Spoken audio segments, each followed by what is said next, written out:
This video is all about the dramatic verse in the age of Shakespeare. It will cover Chapter 7 of the book, An Outline History of English Literature by William Henry Hudson.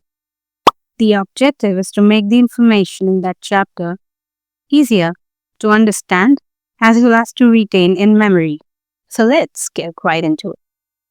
The 25 years or so after the production of Gorboduc, the first real tragedy in English, was a period of great confusion in English drama. On one hand, there were scholars who believed that the only way to a drama could be by imitating the ancient classic models.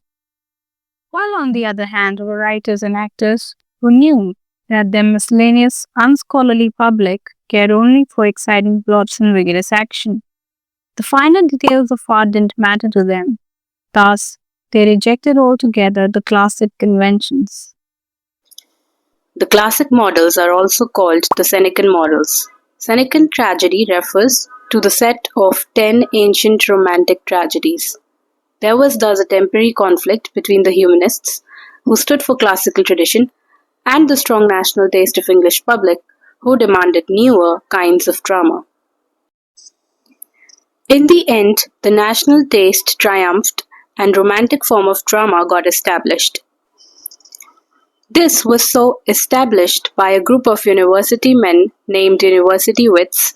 They were trained in the school of classics but had discarded much of its principles of composition while at the same time profiting from the lessons. Before we talk about the works, it's important to understand the principles which governed classic plays and drama. Number 1 was unity of subject and tone, meaning spheres of tragedy and comedy were strictly kept separate. A tragedy had to be a tragedy from first to last with no elements of comedy in it.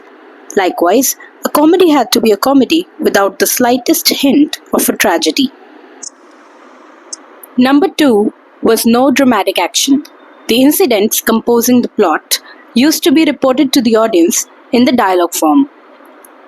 Lastly, number 3 was the principle of unity of time, space, and action, meaning that the entire story of a play had to be confined to a single day and to a single scene, and it was to be one single story only, without subplots or minor plots of any kind. This was the kind of drama which the Humanists sought to introduce.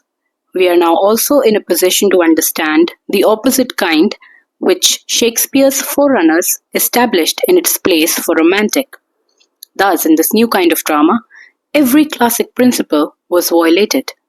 It made free use of variety in theme and tone, often mixing tragic and comic elements in the same piece. It also became a drama of action and narrative, with nearly everything that happened being represented on the stage. It also violated the three unities, allowing the story at times to extend over months or even years, changing the scene as often as necessary, and also employed subplots and minor episodes in connection to the central subjects. Let's quickly revise what we have looked at till now. After the production of Gorboduc, the first real tragedy in English in the year 1561, there was a period of confusion in English drama. On one hand were scholars who cherished Senecan or classic species of play. They were seconded by humanists like Sir Philip Sidney, who believed that the surest way to a really artistic drama was through the imitation of classic models. On the other hand were writers and actors who knew the taste of its public and believed in experimentation, rejecting all classic conventions. They were predecessors to Shakespeare and established romantic form of drama. There were three principles of classic drama. Number 1 was unity of subject and tone, where the spheres of comedy and tragedy were kept separately. The second was there was no dramatic action in between the scenes, and the plots were told to the public in the dialogue form. The third was the unity of time, space, and action, meaning that the one story which was being told had to be conveyed in one scene and at one point of time. And the newer drama that came along violated each of these principles. That was it for today. and I'll continue in the next video. Thank you for watching.